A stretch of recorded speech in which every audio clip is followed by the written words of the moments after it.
Ladies and gentlemen, welcome to a series of 11 webinars designed to give you practical information to help you accelerate the growth of your business.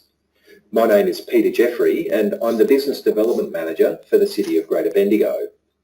On behalf of the City, we're proud to partner with the team at the Business Re-Education Centre in Bendigo to bring you high-quality, practical information about how to grow your business through simple and effective actions and measures. Grab a pen and please be ready to take some notes so that you can be sure to implement the actions that you identify as appropriate for your business. I strongly encourage you to act on this advice, even if it's the most simple suggestion that captures your attention. At the end of this webinar, there will be mention to future events that I also encourage you to consider for further business support. At the City, I work within the Economic Development Unit and we're focused on bringing high calibre events and initiatives to you to enhance the success of the local business community and businesses like yours. If you would like to know more, please contact the team at the City of Greater Bendigo to discuss all available options for local small business on 5434 6000. And good morning, everybody. Paul Henshaw here. I hope you're all well on this overcast sort of a morning.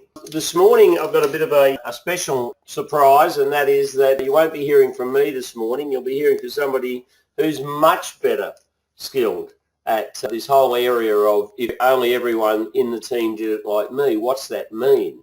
Well, it's all to do with systemisation so that you have consistency rolled out in your business, and that's effectively what this is all about, systemisation so that everybody does things the same.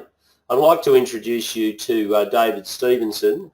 David's a Bendigo resident who I've known quite some time and who really is the expert in systemisation and the documentation thereof. David runs a business called QDT Management here in Bendigo, and of course if you'd like to get in touch with him, his website is listed on the screen at the moment. David has an extensive background in this type of work, and therefore I thought of no one better to be able to run this morning's webinar than David. So without further ado, I'd like to hand over to David to take over the webinar. I'll be back at the end of it to let you know about what's coming up afterwards. And so I'll hand over to David. David, over to you.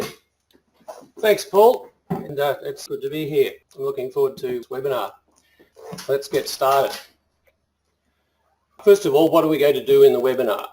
First of all, a bit of a basic idea about systemising, just a quick summary.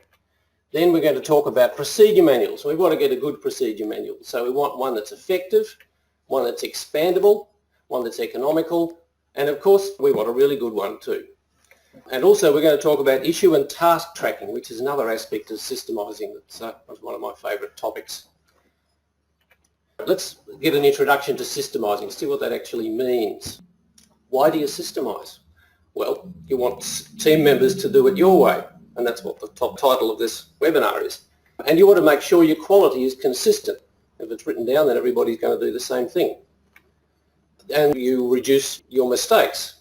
And also, something people don't think of is that if you know what you're doing, well, that makes it a lot easier to improve. You can't really improve if you actually don't know what you're doing. And another thing is you could possibly even license your business or franchise your business with this documented system, if that's a suitable thing for you to do. And it's wonderful how the initials of words can be made to say something very wise, because that's what a system does. What's in a business system? Three things. I've got three elements of the system. We've got information, records, and compliance. So those three things, of course, are linked together. Let's look at some of them in detail. So information is basically your procedure manual. But procedure manual contains a lot of things. So it describes the way you do things, and that's what you use to train your team. And it's also reference for consistency. So you keep doing it the same way, in a consistent way. And people like that. Customers like your product and services to be consistent. And also, it carries the intellectual property of your business, which means that that's the thing that you can possibly sell or license if you're wanting to go in that direction. Records. What's the benefits of good record capturing and keeping?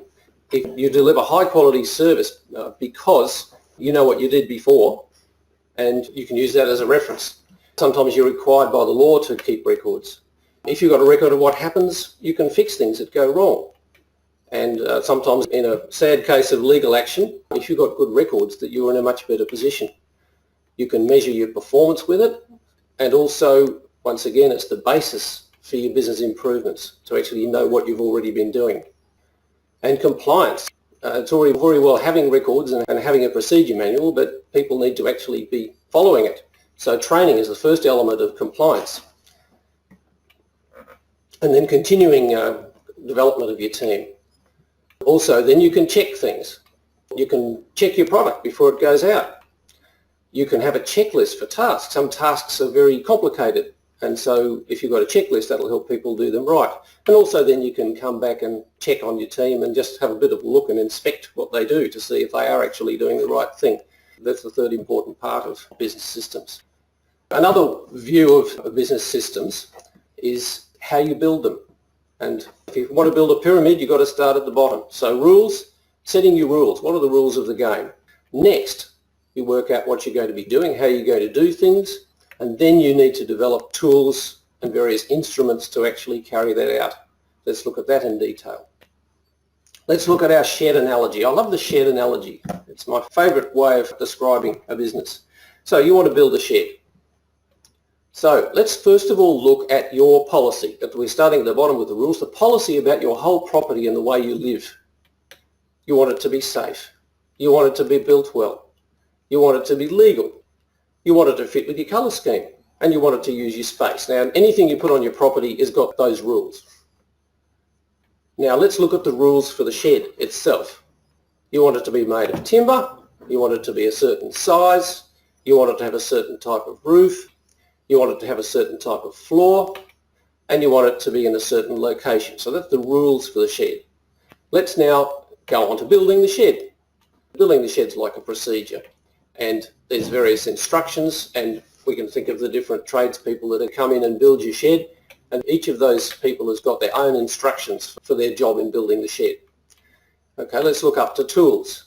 Now, we're talking about really information tools here. I know that everybody brings a lot of tools to the job, physical tools, but let's talk about the information you need and the records for building the shed.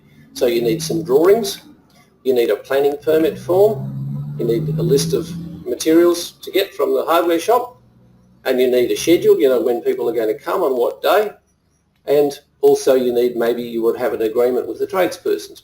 That depends on how big the project is and how small a town you live in. This shed idea can translate to procedure manuals. Let's have a look at this. Let's look at what a good procedure manual is and does. First thing, it's logical. It has a logical design and it's consistent, and you can expand it as the business grows. You can make it bigger. So it needs a good architecture before you start. You can find your way around it easily. You can find things in it. You can read it easily, and you can easily update it. Let's have a look first at the design of the procedure manual. The big question, I've noticed that when people put together a procedure manual, the one thing they don't really know is how to organise it. So let's answer that question. There's a thing called the process view, which is becoming more and more popular these days. It's always been around, but it's had a really big boost recently with the new ISO 9001 version, which insists on the process view for your business. It focuses on what happens. It tells the story of the business. I like the Shakespeare play analogy and the screenplay analogy. Let's look at the screenplay analogy of this. A screenplay for a movie contains the whole story. It contains all details. But different people look at the screenplay differently. They get different things out of it. The actor, cinematographer, the props master and the makeup artist are all going to look at that screenplay differently. They want different stuff out of it.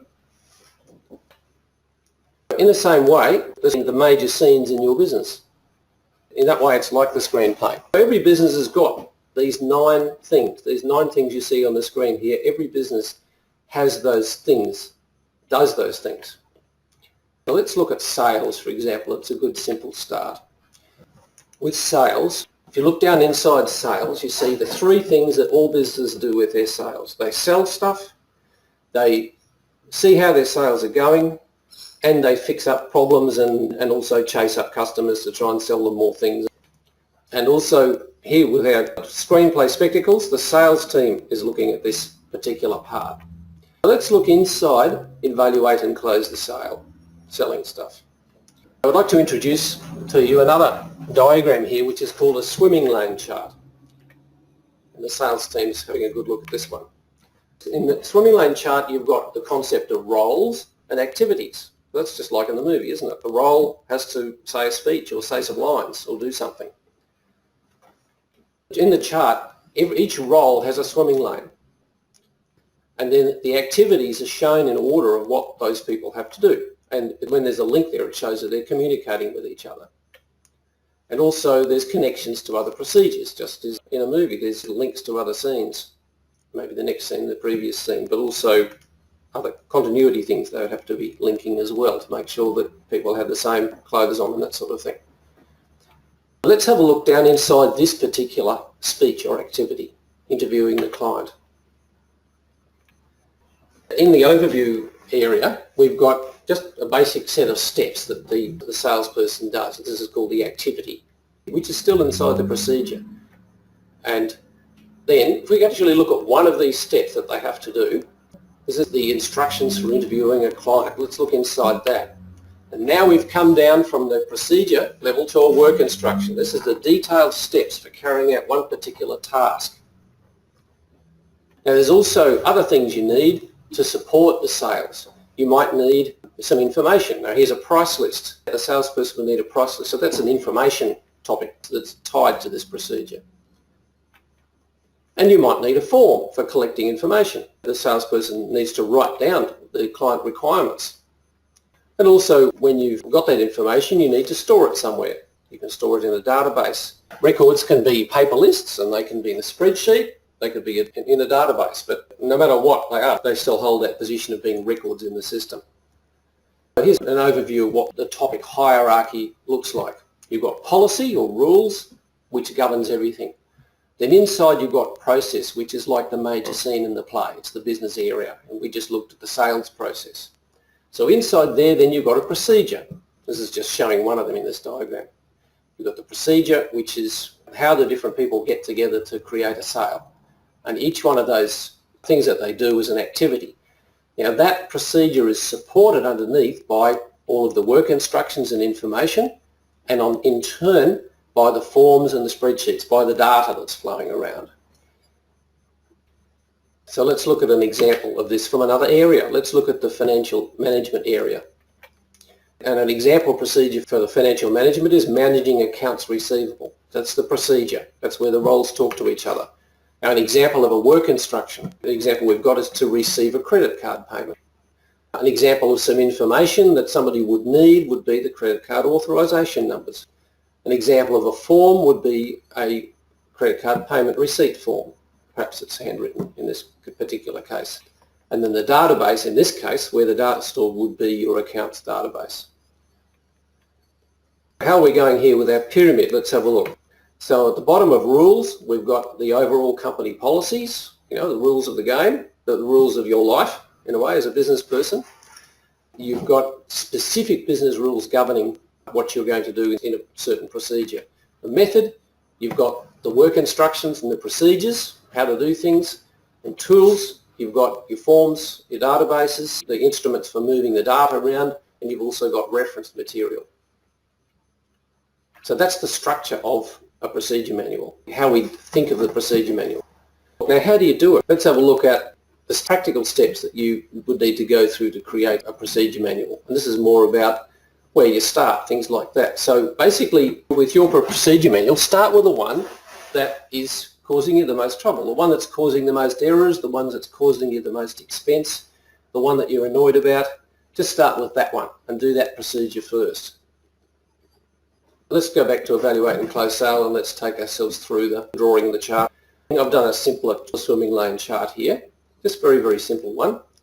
And notice how we do the decisions there in the flow chart. Instead of these diamond-shaped boxes, because they take up a lot of room, we just have different exits and we label the exits from the box. And that just keeps things a bit cleaner. You can also hand draw your chart. So in fact, for a very small business, it's really all you need. is the hand-drawn chart. You don't need to go to a whole lot of trouble with graphic software to draw your chart. The benefit of the chart gives you the analysis of what you do. So you actually know who's talking to who. And you can use that to create the procedure without bothering. You can even take a scan of it and put it on your procedure manual if you want to. There's nothing wrong with that.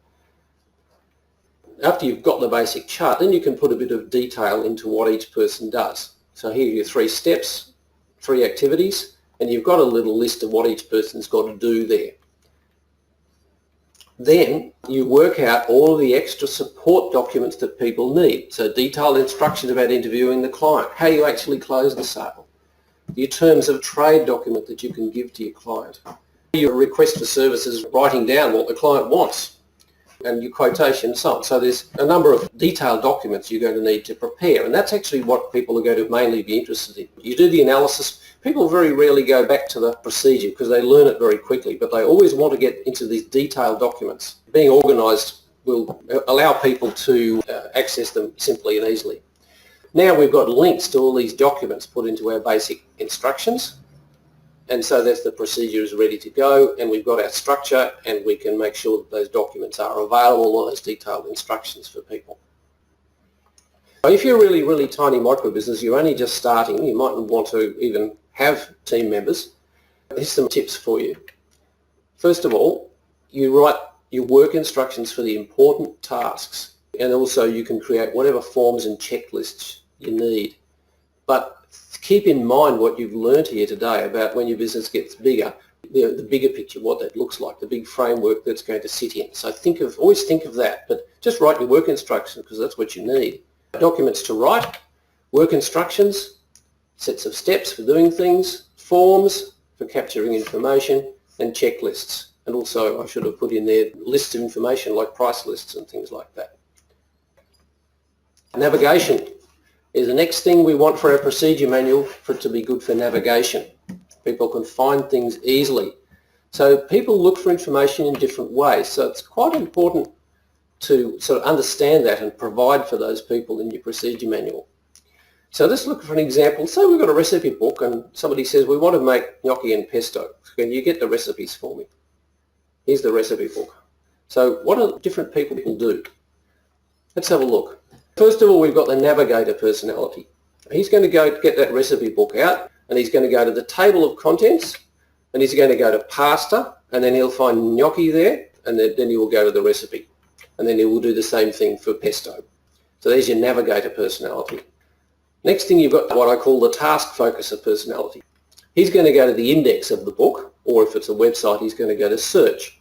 He's going to search for gnocchi, and he's going to search for pesto, and then he's going to find the topic, and then he'll get the information. That's the task focuser. Now you've got another personality who's possibly a little bit rarer, but they do exist, the storyteller. So the storyteller is going to go to the Italian dinner parties page, and he's going to follow the references there and the links that will lead to gnocchi and pesto from that. You need to cater for all of these types in your procedure manual. And fortunately, when you're developing a procedure manual, good software will do most of this for you. It does automatically the navigator and the task focuser, but you will probably have to do the storyteller yourself because it's actually woven into your information. So here's a picture of a procedure manual page, and you've got the table of contents is where the navigator wants to go, the search page is where the task focuser wants to go, and the links in the pages is where the storyteller wants to go. A really good procedure manual will cater for those 3 types of people. What's next? Easy to read. Let's have a look at that one. There's 2 aspects of easy to read, plain English and information structures. So let's look at plain English first. So this is just a few plain English tips for you, probably some of the most important ones I think for people to note, and also to get rid of old habits with procedure manuals. People think that procedure manuals have to be complicated and boring and use big words. They really don't. There's some traditional things that you might find in a procedure manual on the left, and on the right you see what I would like you to put in your procedure manual. You can see that you can just use everyday words in procedure manuals. They don't have to be pompous and complicated.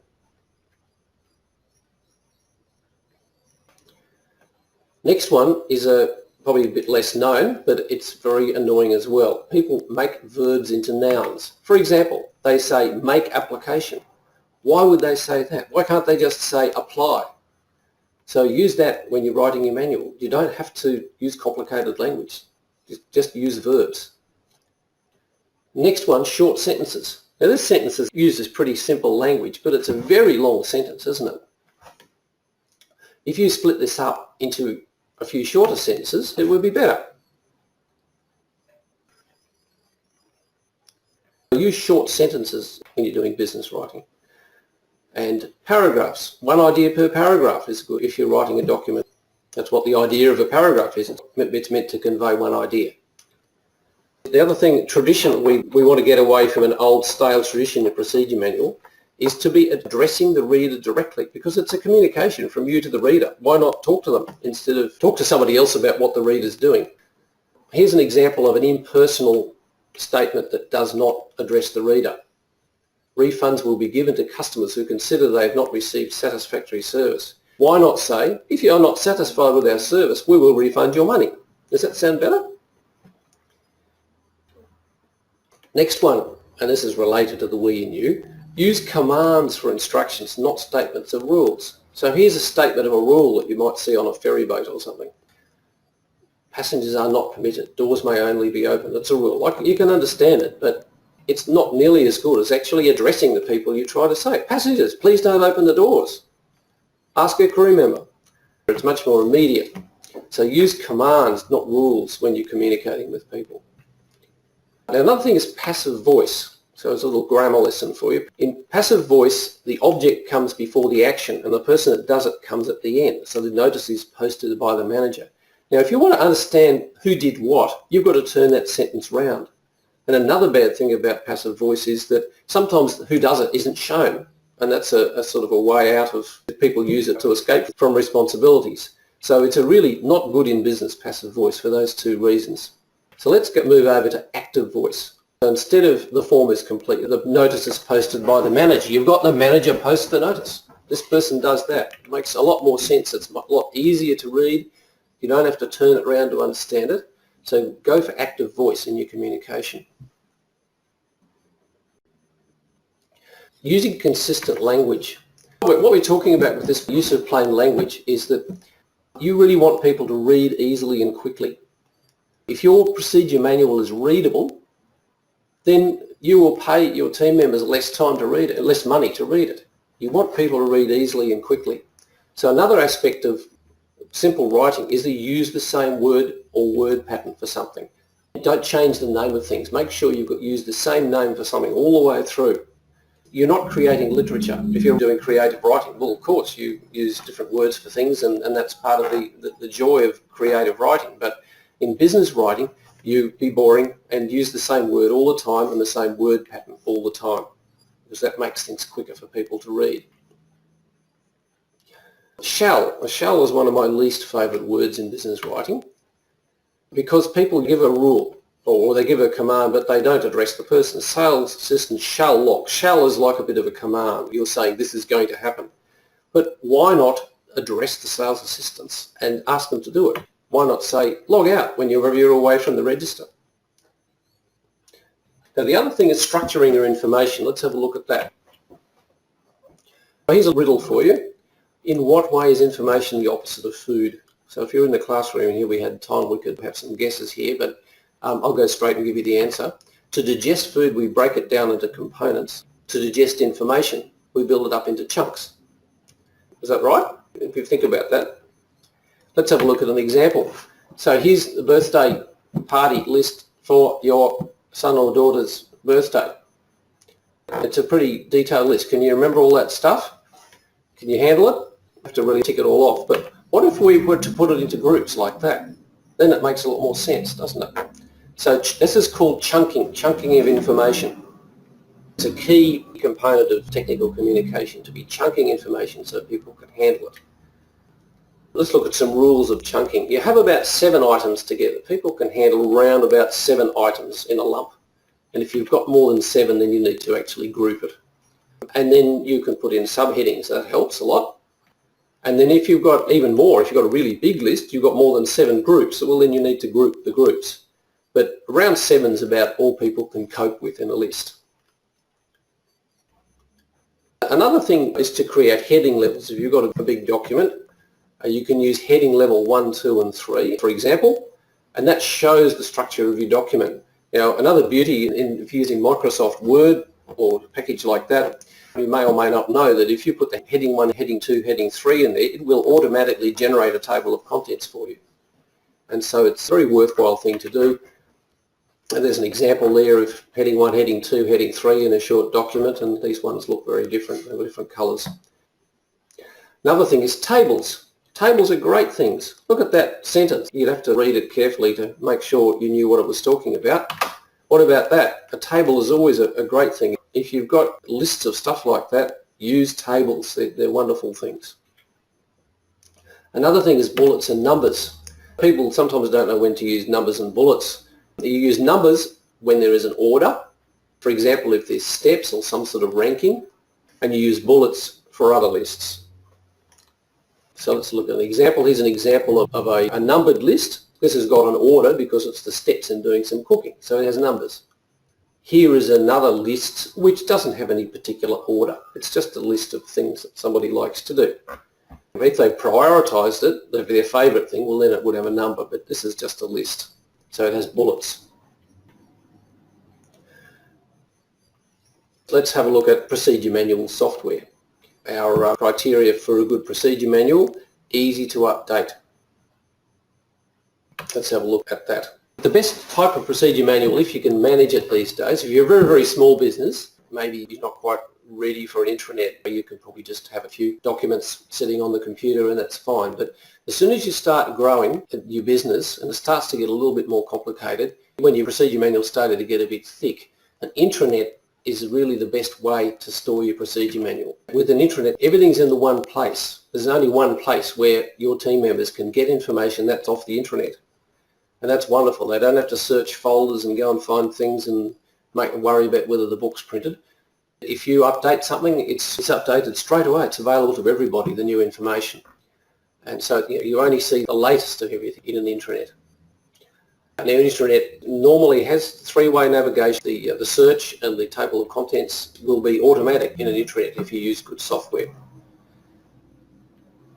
And also in an intranet you can hyperlink to other things in your business. For example, you can hyperlink over to some other software, perhaps your accounting package or perhaps your CRM software. You can create links between those things.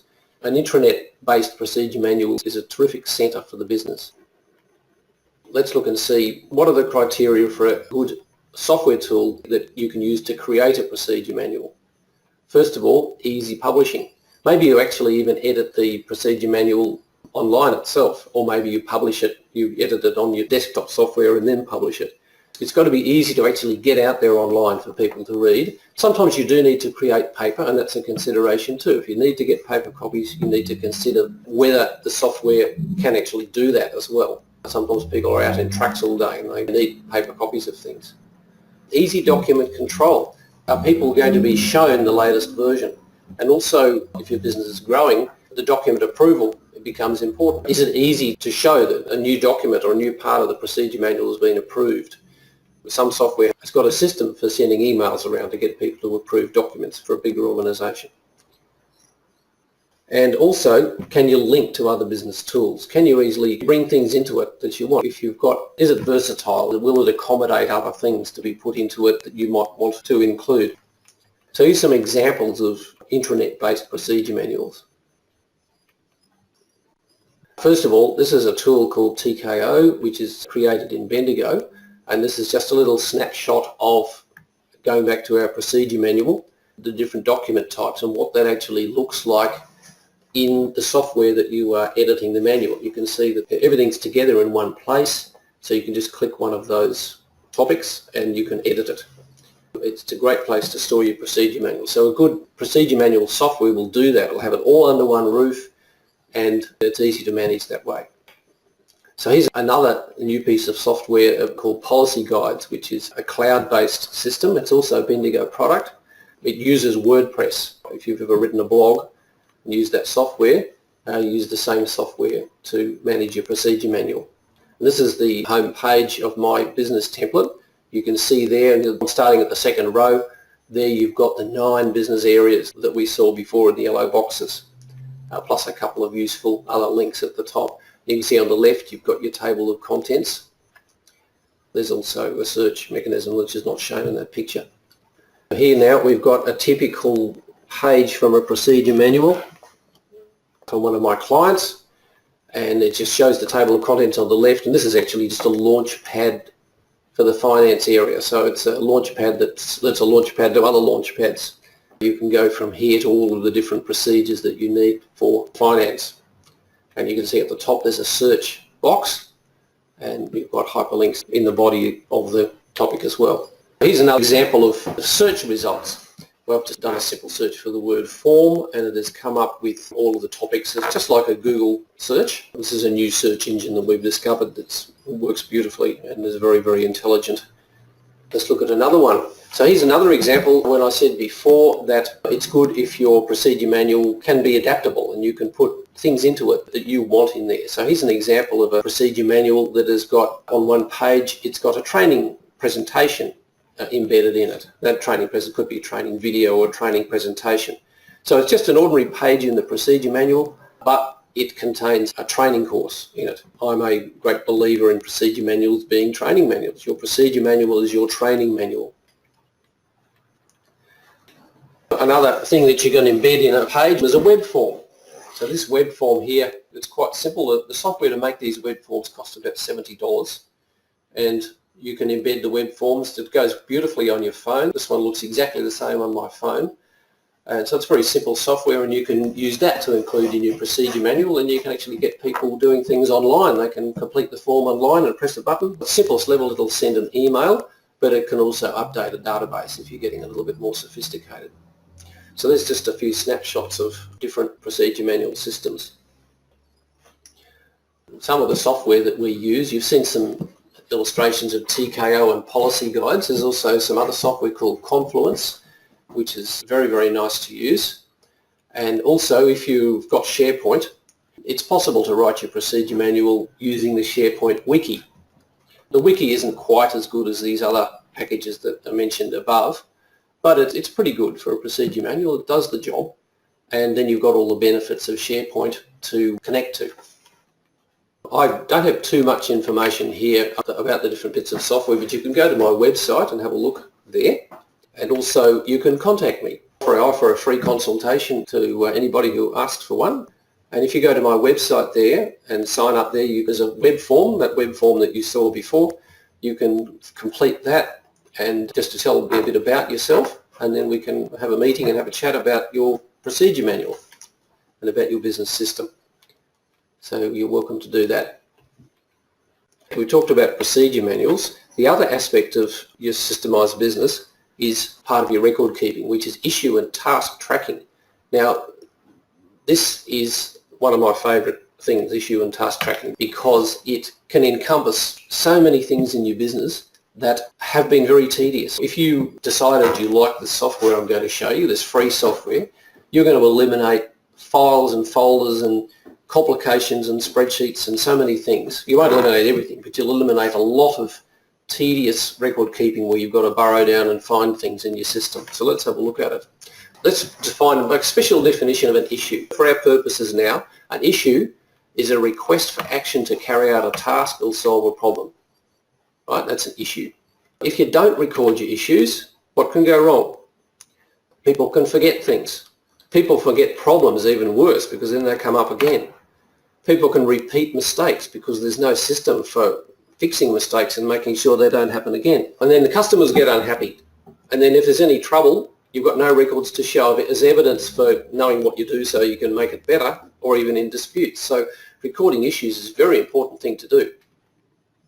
Let's look at an issue. Issue has got a life cycle, right? Like an insect. Issue's got a life cycle. So it's got these statuses. First of all, it's assigned. So when issue is assigned, it means you've asked somebody to do something. You've asked somebody to do a job for you, to give you something, or to solve a problem for you. The next step is that they think that they've done the job. So then the issue becomes resolved. It's got the status resolved. And then after you look and see what they've done, you say, that's pretty good. I'm happy with that. Then the issue becomes closed. You're satisfied with their efforts. And there's one other status 2 that we bring in, if a stakeholder, now a stakeholder is just anybody that cares about this issue, then they can set another status to the issue which is reopened. So they're not happy with the result, it might be resolved or even closed. In your business you may set the rule that anybody can reopen something if they realise that it isn't right after all. So there's a little flow chart there saying the life cycle of an issue. Becomes new, then it's assigned to somebody, then it's resolved, and then it's closed, but it can also be reopened out of being resolved and closed, and that has to be dealt with again. The main players, we've got roles in the issue. So we take the person that asks for the action, we call them the reporter, and the person that carries out the action, we call them the problem solver. And then the other player we simply call a stakeholder. If somebody's interested in the issue and cares about it, wants to put their 2 bobs worth in. Here's a swimming lane chart showing how issues get resolved. The reporter assigns it, problem solver resolves it, then the reporter closes it, but also the reporter can reopen it, and also a stakeholder can reopen it. And then it has to go back to the problem solver and be resolved again. There is some issue tracking software, which I think is wonderful. It's also sometimes called ticketing software, and you might have run across that when you talk to a big corporation. You've got an issue that needs resolving, they give you a number. But we use a free package called Mantis Bug Tracker, and we find that this is simple and straightforward, and it's free. It just lives on a website, and it's very, very reliable. Just have a little guide through what it's like to use Mantis Bug Tracker. Here is starting a new issue, so you fill in a form. You can assign it to somebody, and you can a summary, and then you give it a long description if necessary of it, and you can upload files. So that then goes in an email. A message goes to the problem solver, and they get an email from the issue tracker, and they can see that they've got something to deal with. And they can open the email, and it's got some details there about problems about. But then they can follow the link, or they can just log into the issue tracking system, and they can view the issue. So here's an issue view. It's got all the information needed to tell the person what the problem is, who reported it, who assigned it, and who it's assigned to, etc. I didn't mention the colour codes, but the blue code means that it's assigned. You can see that blue square with assigned there. So then the problem solver gets to work and fixes it, and they report their progress by adding a note to the bottom of the issue. Finally, they've resolved the problem. They leave a final comment and maybe answer some other questions that are needed there, and they press the button to resolve the issue. So then you see that they've resolved the issue, you go and look at it, and if you're happy, well then you close the issue using that form. So the beauty of this software is that it has a complete history of every issue. If you scroll to the bottom of the issue, you can see everything that's been done to that issue. And so as a way of keeping a record of how something goes through your system, it's absolutely brilliant. You can see with this view of the screen all of the most recent issues that concern you. Not all of them, but it's just a quick view of the current. So you can see the blue issues are assigned in the assigned status, the pink issues are in the reopened status, and the green ones are in the resolved status. And so you can see we've got the ones that are assigned to you, the ones that are reported by you, the ones that you're monitoring because you can watch an issue if you're a stakeholder, and also you can comment on issues. Now, another view of all the issues is just the straight issue list, and you can see there that you can go to any one of those issues and look at it, but it's just a summary. You can do searches, you can put in rules to filter the issues to bring out the particular ones you want to look at. So you can see that the grey one is closed, the blue ones there are assigned, the pink one's reopened, and there's a couple of green ones at the bottom that are resolved. They're just ready to be reviewed and closed. We've found with our clients that we can use an issue tracker to record a remarkable number of things. First of all, resolving problems. That's the obvious thing. That's what it's designed for. But it can also be used for managing tasks. Just, will you do this for me, please? It's not a problem. Just do it. Another wonderful thing we can do is keep meeting minutes and audit reports in there, because the information is never lost, never forgets anything. If you put your meeting minutes in there and audit reports, then you can actually link, if you wanted to, from it to individual problems. So if an action item from a meeting or finding from an audit report is important enough to have its own action item, then you can actually put it in as its own issue and then create a link to it from the minutes or the report. Now also you can just use it for simple internal ordering. One of my clients does all their requisitions through the issue tracker. If you want to order anything, don't give him a call, he's not interested, you put it in on the issue tracker and then he'll get it for you. And in fact, any event that needs a date stamp, the beautiful thing about this software is that it has indelible date stamping. You can't change the date, or you could if you're a programmer. And so if you just want to say and bear witness that you have done something, you can actually enter an issue and say, I did this on this date. It's always there for anybody to see, and it's date stamped that you said that you did it on that date. So it's a very, very versatile piece of software, and I get very excited about using it. I think it's terrific. It saves so much clutter in your system. Some final thoughts now. A procedure manual business system is an investment. You're going to have to do some work to do it, really. It's a reasonable amount of work to make a procedure manual. But as a manager, if you want people to cooperate with this and help you do it, you need 100% commitment. You need to be absolutely enthusiastic and fanatical about getting this procedure manual done. The team will not just do it for you. You have to really support and also provide money and paid time for them to do it. You've got to believe in it. If you don't believe in it, your team will not take it seriously. You've got to be rock solid on this. And also, if it's a big job, you can just do it slowly, do it gradually, one bite at a time, an hour a week or something. Just keep going with it. Your return on investment, what do you get for doing your procedure manual? Well, it's easier to train people. All the information is there about how your business runs. People aren't asking you questions all the time and you're not solving problems, you're not firefighting, you can focus on expanding your business. Because everything's written down, your products and services become consistent. And also, if you know what you do, you've got a better ability to get better. And also, it's easy to license your business. And also, it's easy to sell your business. People want a business that's already systemised. So a lot of benefits in that. But it certainly is a bit of a journey, and we have to realise that. So for best results, you can get a consultant to write it for you, but I don't really feel that's the best thing. I think people really like to read what they've written themselves. And so if you're going to get a consultant, for example me, to help you, get them to design the manual and get them to train one of your team members as the coordinator of the manual. You put somebody on that can actually take responsibility for the manual. The consultant doesn't want to be there forever. It's the job of a consultant to get in, help you and get out again. So you need somebody on the team to coordinate your manual.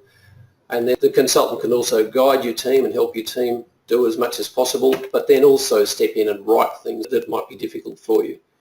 So if you're going to get some help to write your procedure manual, that's what I would recommend you do. Here's some information about me, about my business, and you can sign up for our newsletter. If you've got any questions, please type them in for me, and I'll read all your questions and I'll answer them all individually after the webinar. I might hand them back to Paul now. Yeah. Thanks, David. That's a huge amount of information we realise there in the space of just under an hour. This recording will be, as is always, available mostly if you go to Business Re-Education webinar recordings. You'll find it there pretty much within the next 24 hours. It will be available at the City Greater Bendigo's website under Business. It takes a little bit longer to get it up there. So go to ours in the first instance. A lot of information, you've got to look at that at what level that you want to systemise your business. As David said right from the start, you can simply draw it up as a set of boxes, hand-drawn it, scan it if you wish, use the pieces of paper if you like as the formation and the start of your manual, but get started, understand and start to look at some of these aspects of your business that is very repetitious, that's over and over, that you're constantly getting asked about or is done multiple times a day. These are the sorts of things that you have to get right, and it has to be consistent within the business, because consistency is a huge part of customer service. People come back because of the customer service and the experience that they have. Now, if that experience is not repeatable, then you limit your repetition rate and repeat rate or return rate of your existing clients. So it's important.